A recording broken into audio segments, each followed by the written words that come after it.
Good evening, everyone. Good evening, Jai Hind. I hope I am properly audible and visible to all of you.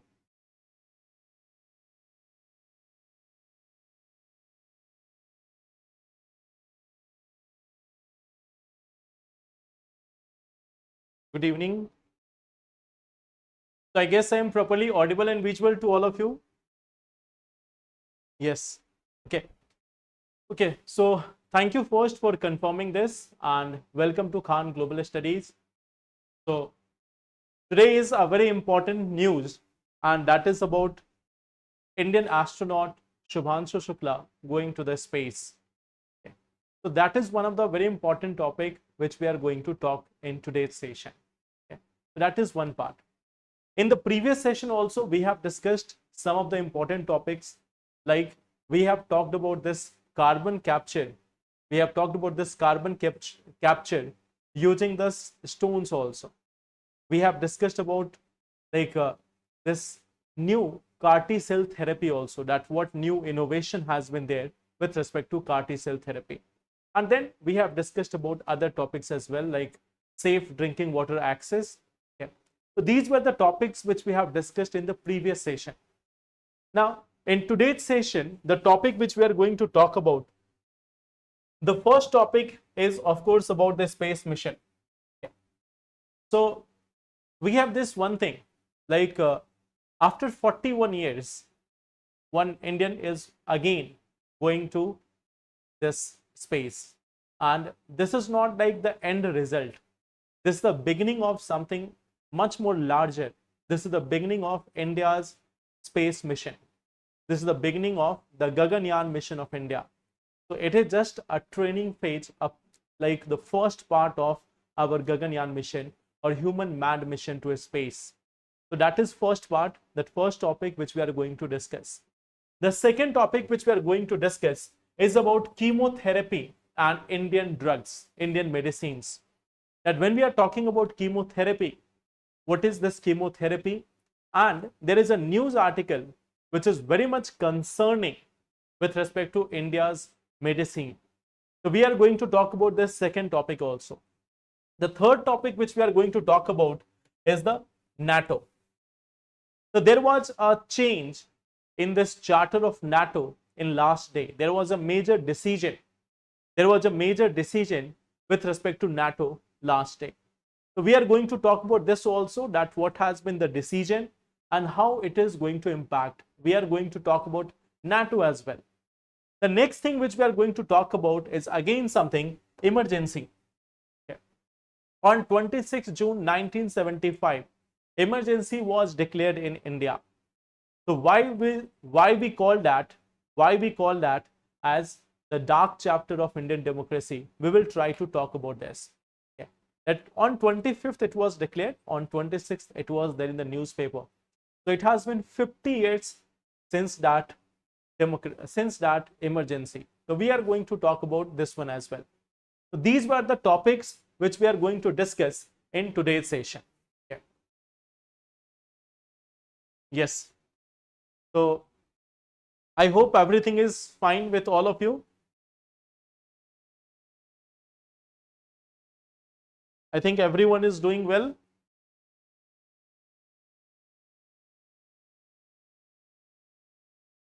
No, you are not late. We have just started. So you are not late. We have just started with today's session. Okay. So let us talk about this questions first and then we will come to it. So here we have the first question. Consider the following statement regarding SDG index. It has been released by United Nations Development Program. It indicates that world is progressing aggressively towards achieving the SDG goals. So which of the statements given above is correct? Consider the following regarding SDG index. First is saying it has been released by United Nations Development Program. It indicates that world is progressing aggressively towards achieving the SDG goals. So which of them are correct? All well, that's good. So tell me about this one question. We have the first one about SDG India index. Sorry, SDG, not SDG India index. That is released by Niti Aayog. Good evening. A option, B option, okay, fine.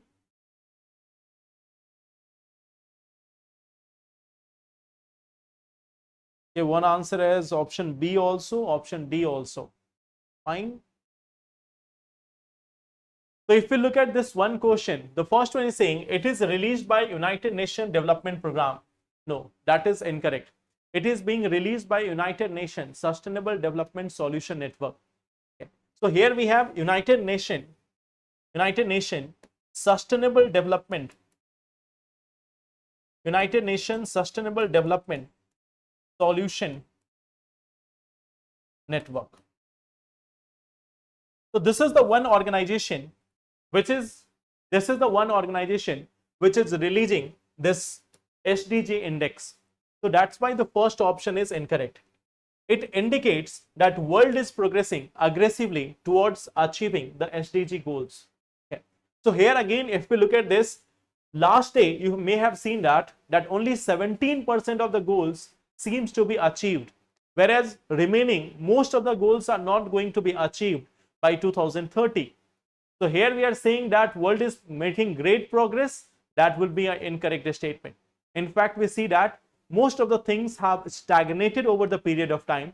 So that's why the second one is also incorrect. So answer here is neither one nor two. So answer will be D option here. It is not progressing aggressively, rather it is more of a stalled thing. Okay. Now, coming to the second section, consider the following statement. The majority of water on earth is unfit for human consumption. Now, this is something from NCERT also. This is something from NCERT. The majority of water on earth is unfit for human consumption. The majority of fresh water on earth is present in rivers and lakes. So, which of the statements given above are correct? So, last day we have talked a little bit about this one topic, safe drinking water access.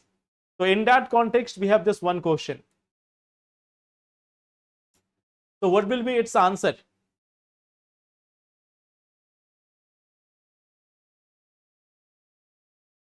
Question number 2.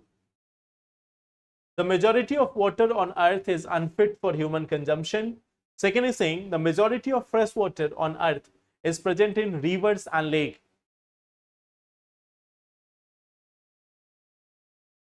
So, second question, what will be correct?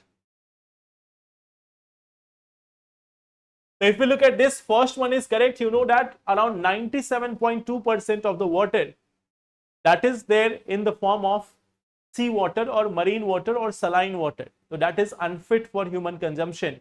So, we see that the majority of water is unfit for human consumption. That is correct. The majority of fresh water on earth is in form of ice cap and glaciers. Okay. It is in form of ice cap and glaciers. So, we see that majority of water is present here in form of ice cap and glaciers. On second number, we have this presence of groundwater. Then we have lakes. Then we have atmospheric. At the end, we have the rivers. Okay. So, even if we combine river and lakes, that is also not sufficient. So, here the answer is going to be option number A, because this one is incorrect. Now, third question, which one of the following statements best describes the role of B cells and T cells in the human body? They protect the body from environmental allergens. They alleviate the body's pain and inflammation. They act as immunosuppressant in the body. They protect the body from diseases caused by pathogens. So that is question number 3. Last day we have discussed a little bit about this T cell. We have discussed a little bit about this T cell, and in that context itself we have this one question. So this is question number 3.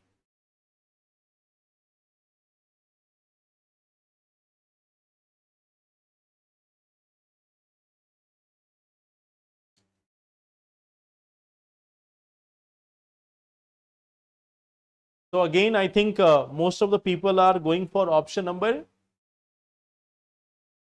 D. So that is the correct answer also. When we look at this, they protect the body from diseases caused by pathogens.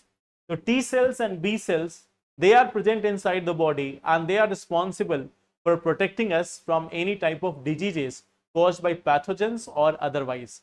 Okay. So here the D option is correct. One more question. Last day we have discussed about this and there was a question on it in UPSC 2023.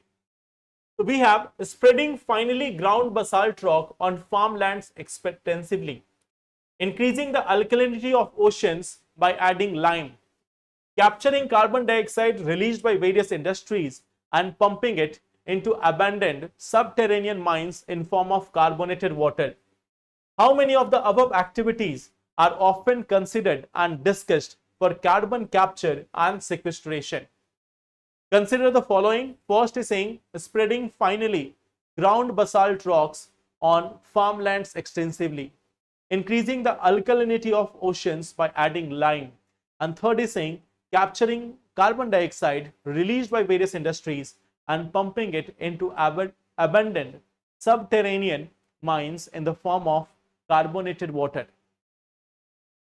So what will be correct here? So I think after attending yesterday's session, you can be very much sure about this first option now, that yes, this is one of the method. In same manner, when we are increasing the alkalinity of oceans by adding lime, it is also going to help in more and more carbon dioxide absorption. So second one is also correct. Third is saying capturing carbon dioxide released by various industries. So that is also one of the option. So here the answer is going to be option number C. Okay. So C option is correct here. All these methods can be used for carbon capture and sequestration. So these were the 4 questions based on the previous topic. Okay. Now, so we are going to discuss about this one issue. We are going to talk about the Axiom 4 mission. So I think we have talked a number of times about Axiom 4. We have seen that many countries are there. Like in the previous classes also we have discussed about it. So we are not going to discuss about this one part again, that what is Axiom mission. In this month itself, we have talked at least 2 or 3 times by the Axiom mission, that NASA is also there, ISRO is there, other countries are also there. So many countries are part of it, we know that. Okay. In this case, 4 astronauts are going to go into the space. They are going into the space and they are going to live there for some time. Subhanshu Shukla is also the pilot of it. So that is one part we know. We have also seen in the past, in the previous classes, that Subhanshu Shukla, he has also been chosen as the astronaut for India's Gaganyaan mission. So we are not going to talk just about this Axiom 4 mission. We are going to talk about the significance of it. And significance. So tell me about this one part. Now I am leaving this up to you. Tell me about this part, that what do you understand? What is the significance of this mission? What is the significance of this Axiom 4 mission for India? Okay.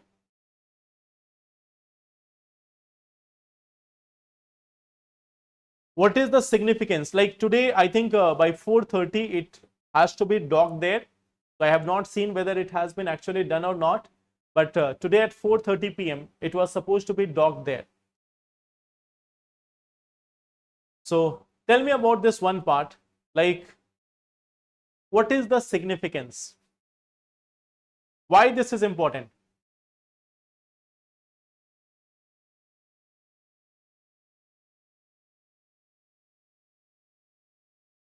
No problem, Monu. See, this is a learning part. This is a learning phase. So even if you are doing mistake here, you don't have to worry about it. Okay. Gradually you learn from all these things and you have to implement it.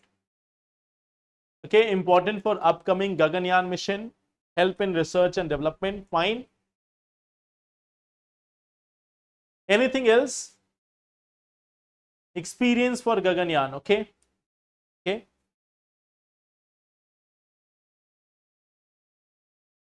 Now, if I have to choose something, if I have to choose something, I will choose this first one. Global reputation of India.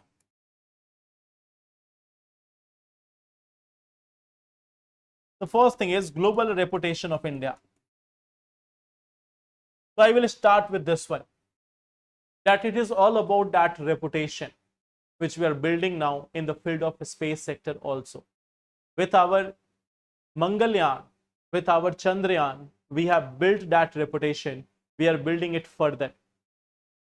Second part, this is officially the first time when we are having a collaboration with respect to International Space Station. Second part is collaboration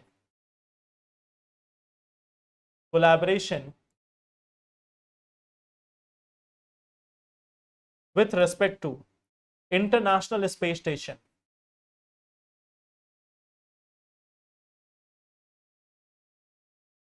So that is another part which I will say, that is a first. The third part, like you all have been saying, experience for Gaganyaan mission.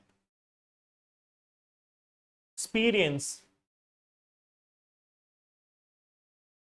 for Gaganyaan and Bharatiya Antariksh Station.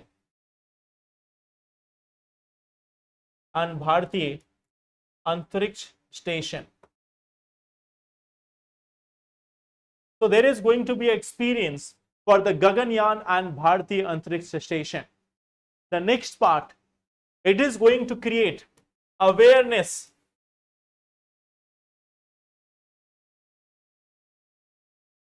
among scientists and citizens with respect to space programs.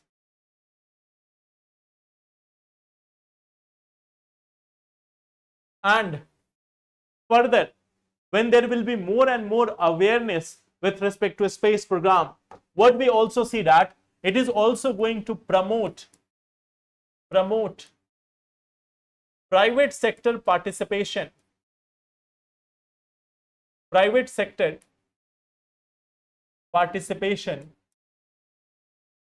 and space-based economy.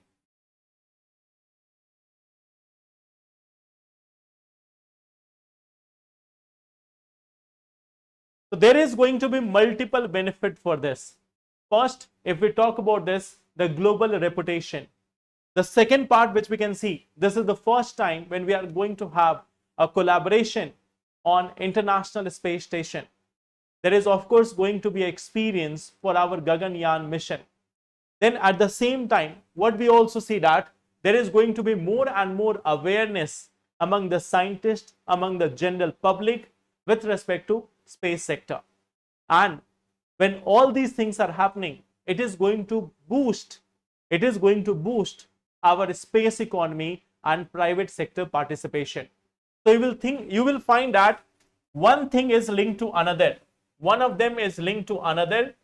They are interrelated with each other, and ultimately it is going to boost the space-based economy. And this again is going to boost the global reputation. So they are interlinked with each other. If you look at them, they are interlinked with each other. So that is the significance of this Axiom 4 mission. You all know that prior to this also, India has been there. Okay, India has been there in space almost 41 years ago in 1984, when Rakesh Sharma was there in space in a Soviet mission. So think about this. That time it was a Soviet mission. This time it is a mission of NASA, and India is also participating in that. So we are having relations with both of them. We are having relations with US also. We are having that with Soviet also, or Russia as well. So overall, our space sector is more of an inclusive nature also. We have participation, collaboration with all of them. So that is the significance of this Axiom mission. Okay. So yes, we have entered into that elite space mission of the world. And you can see that this is giving a pride moment for the country. See, if you have gone through that history, if you have gone through all those things, when Kalpana Chawla was going in space, it encouraged many people in India, many women in India to think about the space, to think about the science, and you can see that many of them have become part of ISRO also. Many of them have played key role in various missions in ISRO as well. So what we see that all these moments, all these things are giving a positive sentiment in the society. So that is one part. All these things can be seen as a significance of this space mission. Okay. So this is our first part, that what is this Axiom 4 mission. We are not simply seeing this one part, that what will be done, we will go to International Space Station. We have already discussed that multiple times. Okay, that there are more than 31 countries who are part of this mission. NASA, ISRO, and others are also collaborating on this. Okay. Now, one quotation I would like to show you. Okay.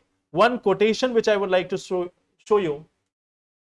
Like when he reached there, when Shubhanshu Shukla reached in International Space Station, he said this is not the start of my journey to the International Space Station, but the start of India's human space program.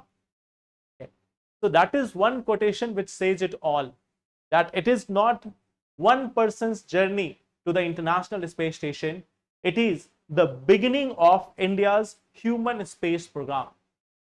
So that is one thing which we can interpret from here.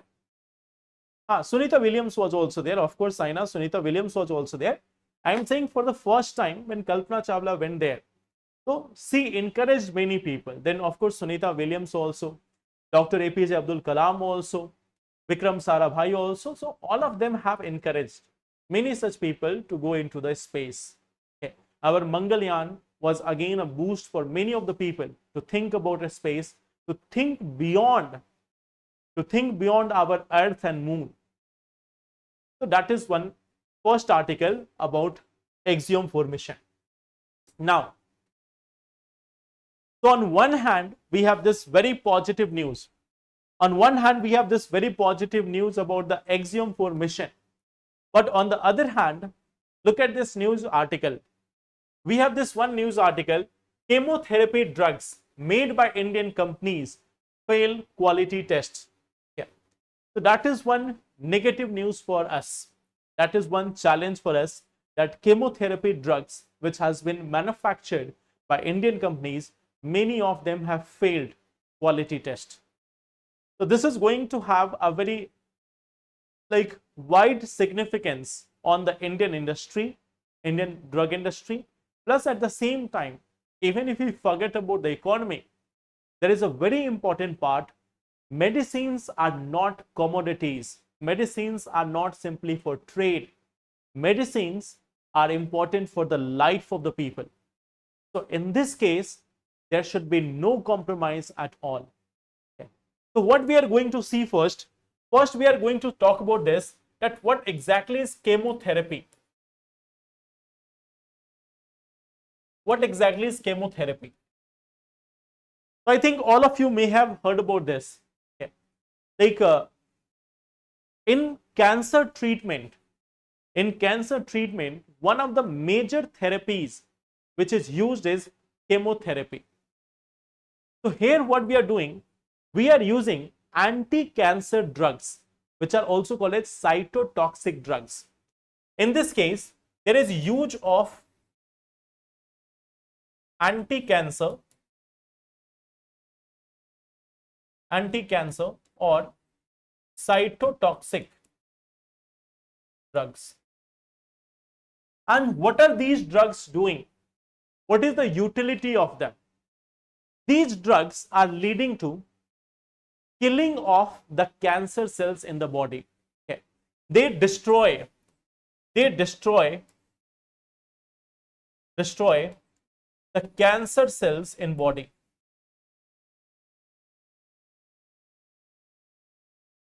So chemotherapy is one of the methods which is used for destroying the cancer cells in the body.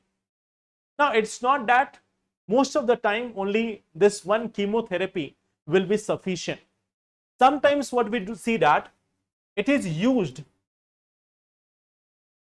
in addition to radiation therapy. It is used in addition to radiation therapy or surgery, etc. So we can have radiation therapy, surgery, and in addition to that, there can also be this chemotherapy, or we can also have this immunotherapy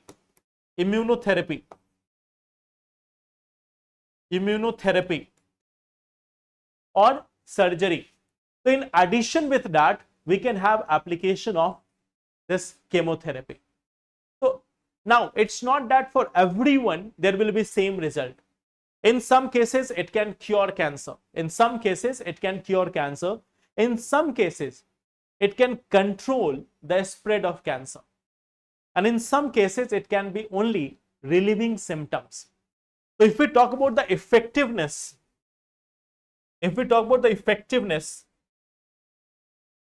it can cure,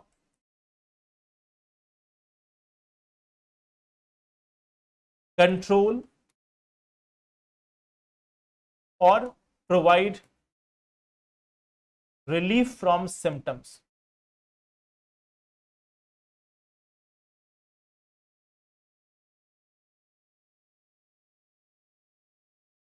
So it can, in some cases, it will be able to cure the cancer. In some cases, it will be able to control the spread of cancer. And in some cases, it might be simply like relieving the symptoms in the body. Okay. So this is what we see in the case of chemotherapy. Now for chemotherapy, we require medicine. So when we talk about medicine in India, what we see that when a drug is there, when any drug is there, they have to be approved by Central Drug Standard Control Organization. Central Drug Standard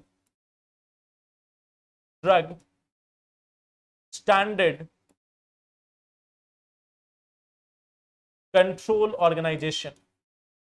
So this one is responsible. This one, it is under the Ministry of Health and Family Welfare. This is under the Ministry of Health and Family Welfare. So this one is responsible. This was responsible for quality check or like deciding the standard of our medicines. Okay. Even there is Drug Controller General of India. Okay. There is also this Drug Controller General.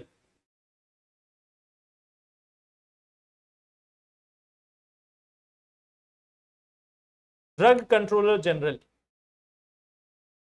of India.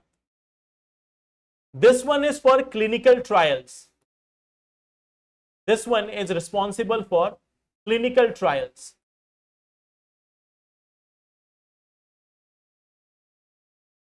So Central Drug Standard Control, from the name itself it is clear that it is the one responsible for drug standard control in India. And then we have this Director General of, we have this DC, Drug Control General of India. We have this Drug Control General of India. So this is responsible for the clinical trials. We have two acts also, Drug and Cosmetics Act of 1940 and Drug and Cosmetic Rules of 1945. So they are governing the drug production and all in India.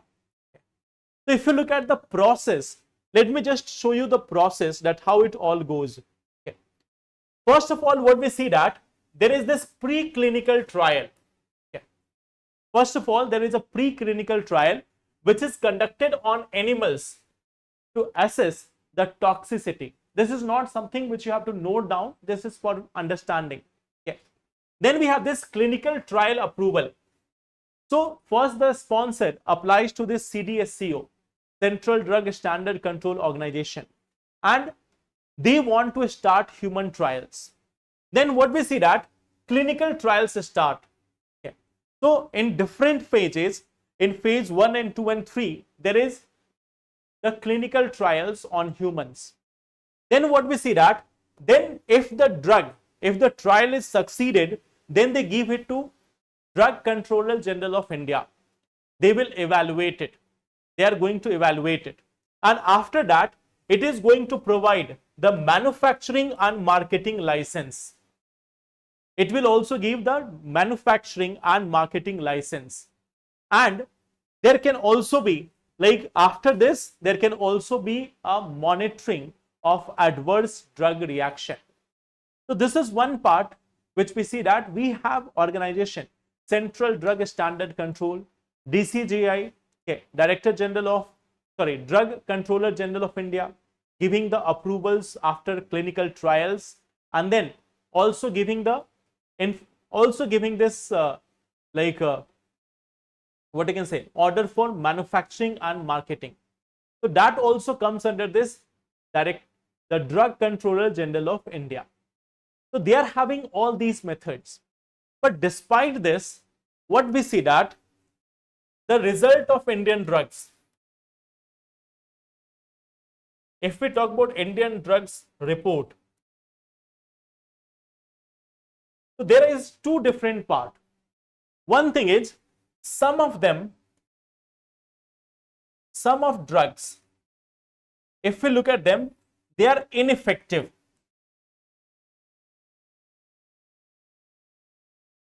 They are ineffective.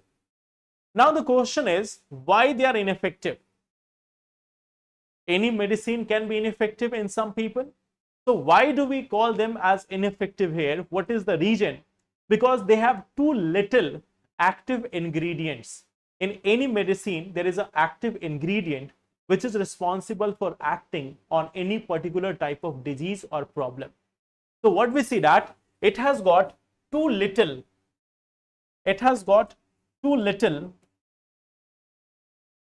active ingredients.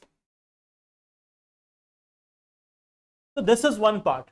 Some of them are ineffective, and some of them, the others, if we talk about the others, what we see that extra active ingredients,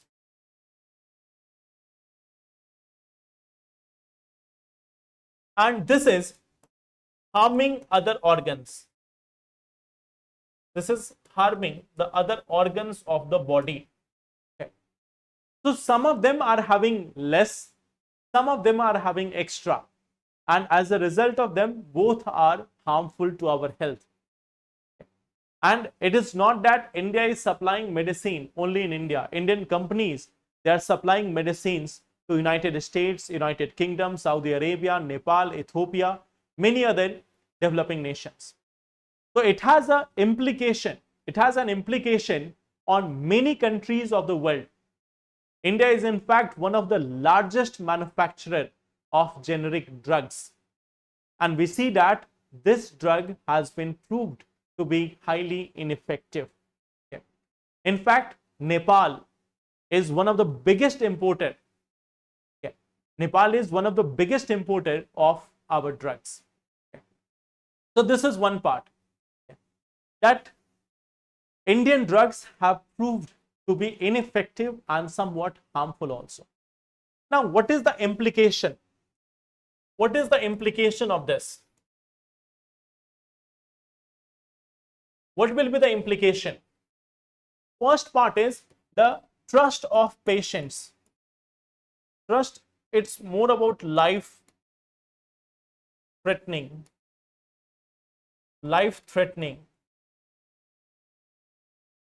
for patients. Then trust of patients.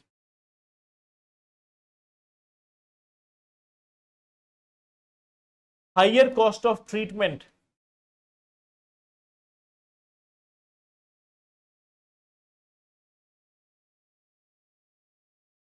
Then, if we look at this, drugs and pharmacology, they are one of the major exports of India. So it is also going to impact Indian exports.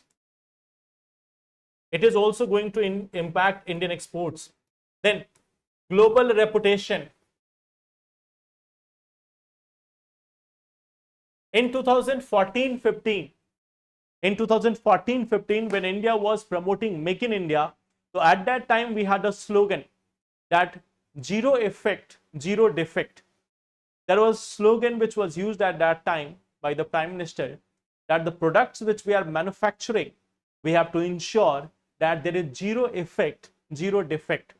Effect means it should not be harming the environment. It should not be harming the environment, that is zero effect. And zero defect means our products should not be bad, it should not be harmful. But when we look at medicines, if medicines are harmful, it is very much bad. Okay. So due to this part, due to this report, you may see that India's export might be hit. India's export of drugs might be hit. Plus, it is damaging India's reputation. It is damaging India's reputation. So, there is responsibility of the manufacturers also. There is responsibility of the agencies responsible for monitoring it also. And even those who are approving it, those who are giving licenses for manufacturing or marketing, they are also responsible for it. So due to this one part, it is impacting India's image. It is also impacting the life of the patients. It is creating a public health risk. The first thing, it is creating this public health risk. Okay. Drugs means medicine. Drugs means medicine here. Okay. Some other cells might also get destroyed, Aparna, but it's not that all the cells will be destroyed. Some other cells might face the issue. So I hope this one part is clear.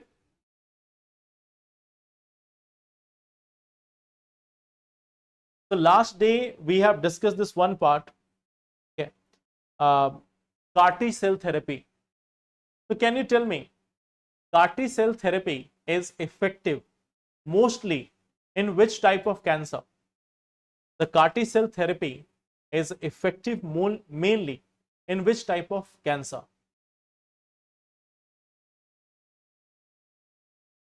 Anyone? In which case it is more effective?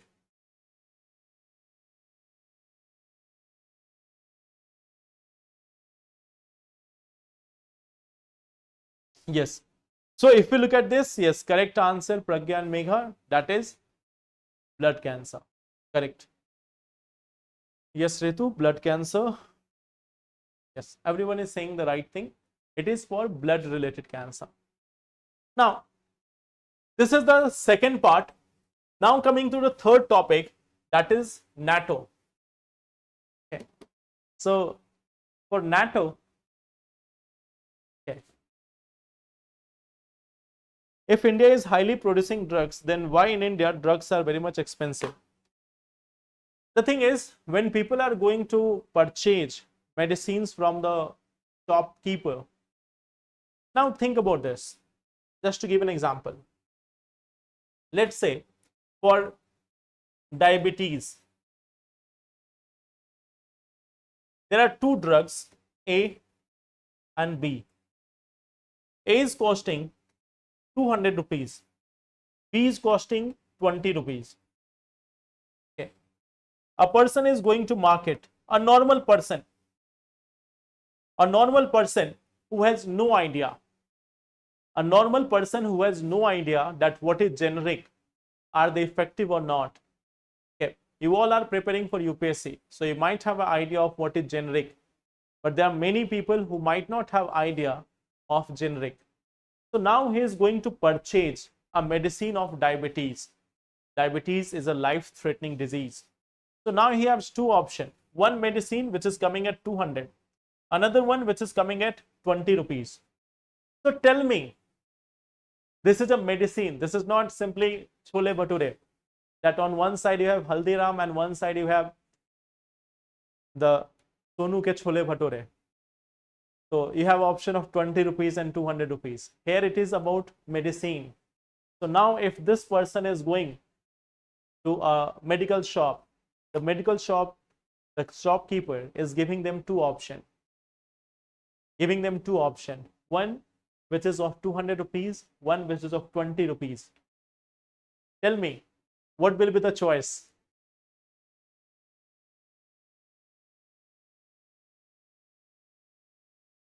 So, what will be the choice of the people in case of medicine? Will they go for 20 rupees medicine or 200? Those who are having idea that there is something called a generic, like you people may choose that, okay, generic is also the same. But if you talk about a common person, if they are going to market, they have one medicine of 200 rupees, another of 20 rupees. So tell me honestly, which medicine they are going to choose? A or B?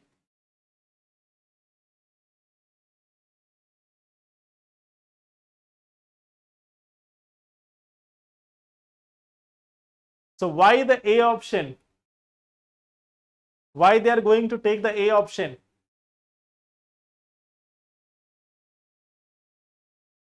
It is about medicine, and that too of a life-threatening disease. So no one is going to take the risk over there. When you are more like aware about what is generic, what is branded, then you may go for generic medicine, the one which is cheaper. But the one which is costlier, when people are going there, they know that it is costly, but they know that they have to save their life. Okay. Yes. So this is one part. Yes, I will come to that. I will come to that what is generic. But generally people will have a thinking that this one is going to be a better medicine. This is going to be a better medicine. Why? Because they are not aware about the quality of this B medicine. Okay. And what is generic? Let me explain it to you in just one simple manner. Suppose there is a company XYZ. This company has got the information that there is a problem called as diabetes. So they started research and development on this. They started research and development, R&D, research and development, for finding a medicine for diabetes. In this research and development, they spent huge amount of money. They spent huge amount of money and also time. Once they have got something, then they will go to take approval. Then they will take approval. After that, they will start trial on animals. Trial on animals. In all these stages, there will be involvement of money, there will be involvement of time. After this, again approval. Then trial on humans. Trial on humans. Then again rupee time. Then again approval. Then manufacture. And then they will start marketing. In marketing, they will be sending the doctors to Switzerland, Sweden, Thailand, Malaysia, Singapore, Africa. Okay. So again, time. In all these things, there is involvement of rupee, time. And after this, they have got this one medicine A. So this medicine, in all these time and everything, it takes more than 10 to 15 years for a medicine to finally come into market. They have to spend more than 10 to 15 years to bring one single medicine into the market. So this medicine is going to be costly. And they get a patent. They get a patent. That patent is for 20 years. They get a patent for 20 years that in 20 years, no one else can manufacture this medicine A. That for next 20 years, no one else will be allowed to manufacture this medicine A without the permission of XYZ. But after 20 years, diabetes will not be over after 20 years. Diabetes is something which is going to continue. So suppose that they have got this all approval and everything in 2020. Okay. In 2040, there is another company, ABC. In 2040, it goes to the market. It purchases A. It takes a tablet of A from the market, copy the formula,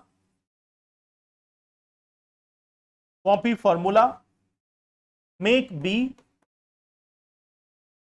and then they will easily get approval because this has been there in the use for more than 20 years. So this one is going to get easy approval, and then their cost will be not even 10% of it. Their cost may be very, very low. Okay. So this is going to become a very low cost. So this medicine which is there, using the same formula, this medicine has also been made. It is just a copy of B. So in simple manner, you can see this. Suppose you are purchasing a book from market. The book may cost, let's say, 500 rupees.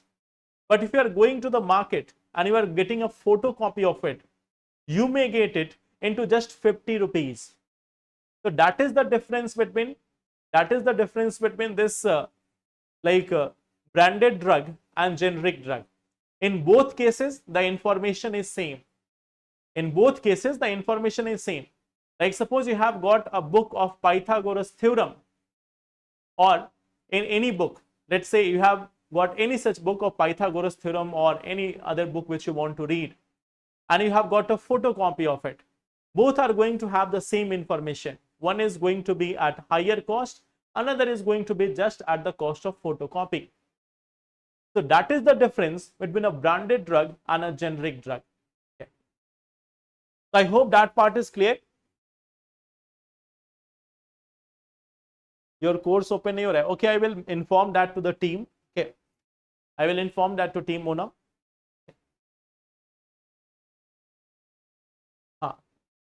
Yes, both are effective in same way. If it has been prepared, if this generic has been prepared in the same manner, if all the things in making this generic has been like of good quality, then it has the same efficacy.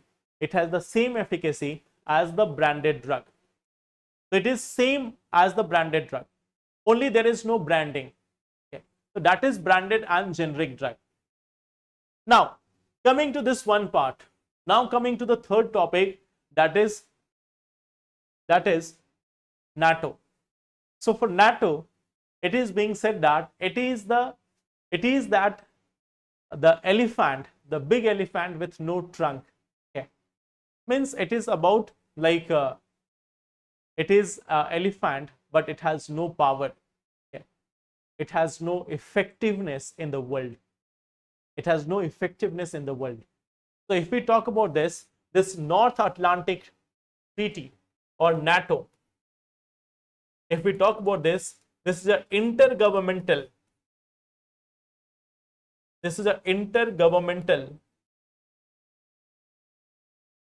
military cooperation,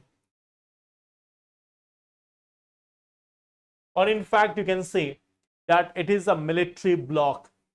In simple words, you can say this is a military bloc, a bloc of 32 countries, in the present times.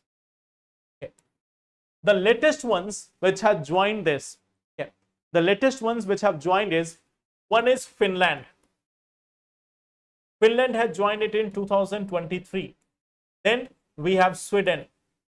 Sweden had joined it in 2024. Okay. So Finland and Sweden, they are the latest countries which have joined this NATO in 23 and 24. So what is like this part of NATO? What it is trying to do? It is trying to provide, okay, to ensure collective security. Of all. to ensure this collective security of all members. So they are trying to just ensure that there is a collective security of all members. And for that, there is a particular part of this. There is a Article 5. There is this Article 5 of NATO Treaty. This says that attack on one member of NATO is attack on all the members of NATO, and everyone is going to act against that. Okay. So it means that attack on one member will be considered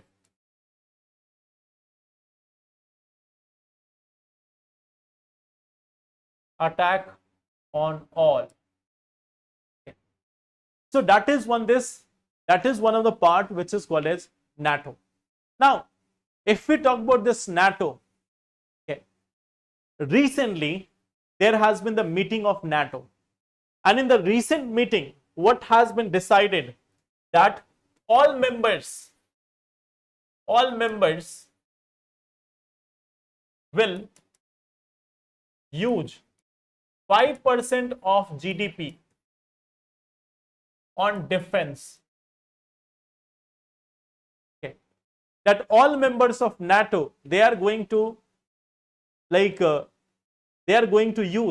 5% of their GDP on 5% of their GDP on defense spending. Means they are going to invest more and more in their defense capabilities. So now NATO has realized this, that 32 countries collectively together are not a match for one country of the world. Okay, and you know the name.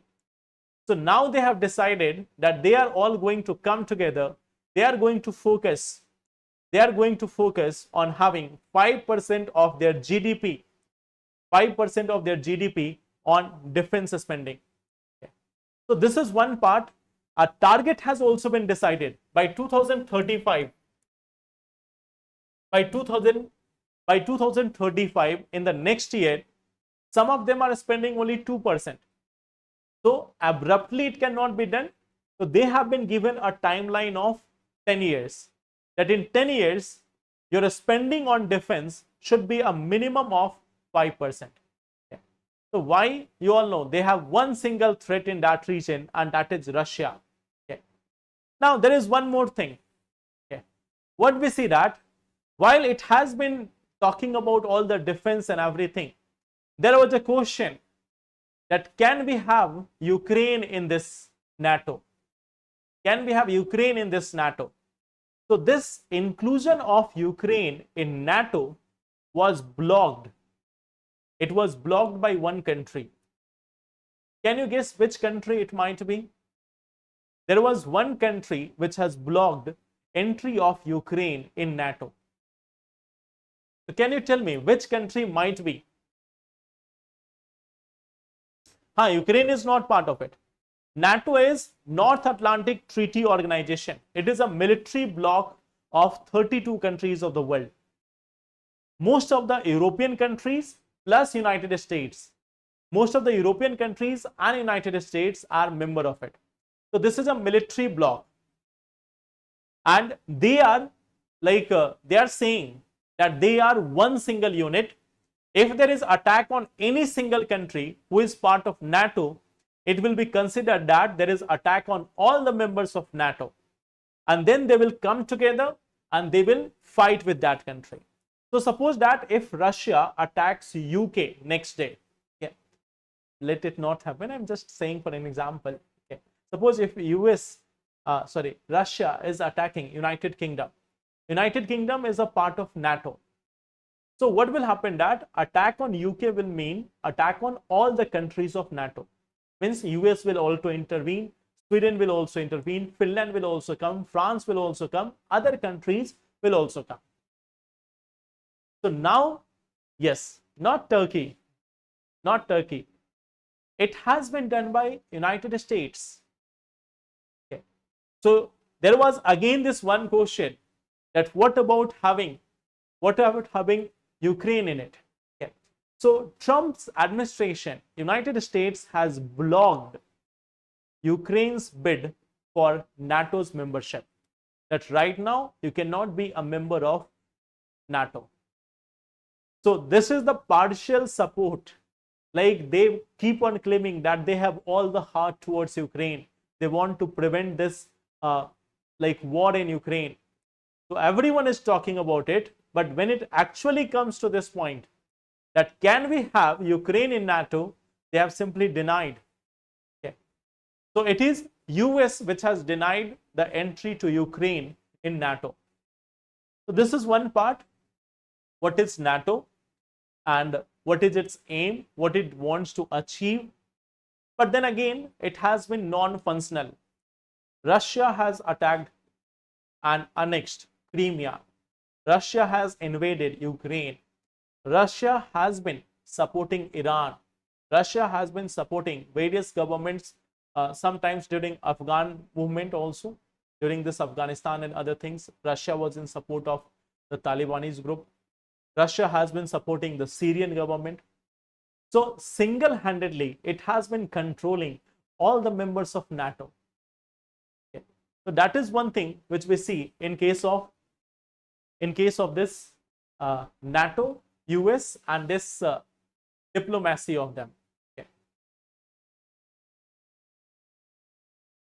Of course, that will bring them in direct confrontation with Russia. And while they're saying that they want to confront with Russia, they are saying all these things that they can fight with Russia. But when it actually comes to that, they say that no, we don't have to fight with Russia. Okay. So that is one part. It may happen that KGS app may have been down, so wait for some time. I will inform it to team and it may be resolved soon. Okay. So that is one part again about NATO. Now coming to this one last article.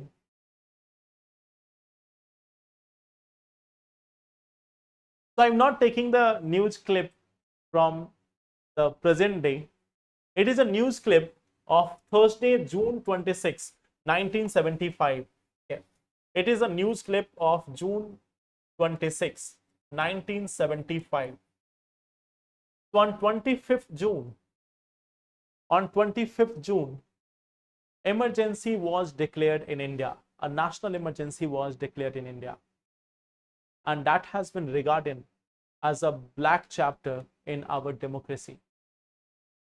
So today I have this one question for you. Okay. Like I am not talking about this issue in today's session. I have this one question for you. Like I am giving you one question. What learnings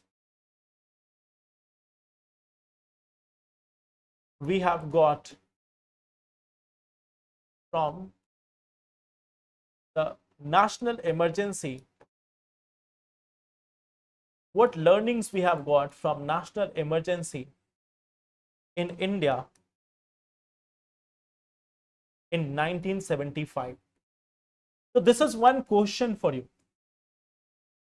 I will be waiting for your answer in the comment box. Read about it a little bit. Emergency has taught us many things. Emergency has taught us this, that from time to time there is a need of reform in our constitution.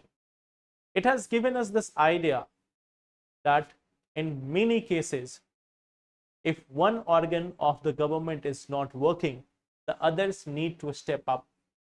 There is a need for other sides of the government to step up. It has also taught us one more thing, that this separation of power principle is very much required. There is also a requirement of check and balance. There is a requirement of check and balance. There is a requirement of separation of power. There is a requirement of strengthening the institution. There is a requirement of awareness among the citizens that they cannot be simply follower of one leader or other. It is not about any political party. It is not about any prime minister who has been there or is not there. It is about that phase. Here we are not talking about what Indira Gandhi did or what anyone else did or not. We are talking about Indian political system. We are talking about the Indian polity. We are talking about the Indian democracy. That from this part, what is the learning which we have got? What are the experiences which we have got from this emergency era? Think about this and write something from your side. Not simply just Google and write about it. Think about this and try to write at least 5 points about this, that what we have got from this emergency, what learnings we have from the period of emergency. Okay. So just do this one thing from your side, and in tomorrow's session, the first topic which we are going to talk about will be this. Okay. So read about this one topic, and then we are going to discuss about this one issue of emergency in India. Okay. When this newspaper has closed, I have no idea. Like, this is one of the newspaper clipping of that time. Emergency declared, JP, Morarji, Advani, Ashok Mehta and Bajpayee arrested. Okay. So this has been called as dark chapter of Indian democracy. So read a little bit about it and tell me about this, that what is the learning of India about this democracy, what we have learned from here. Okay. So that will be all for today. Okay. And then in tomorrow's session, just write something about it, like at least 5 points per person. Okay. Write something about it, and then we will discuss about this one issue of emergency in tomorrow's session. Okay. That will be all for today. Thank you, everyone. Take care and all the best. Thank you.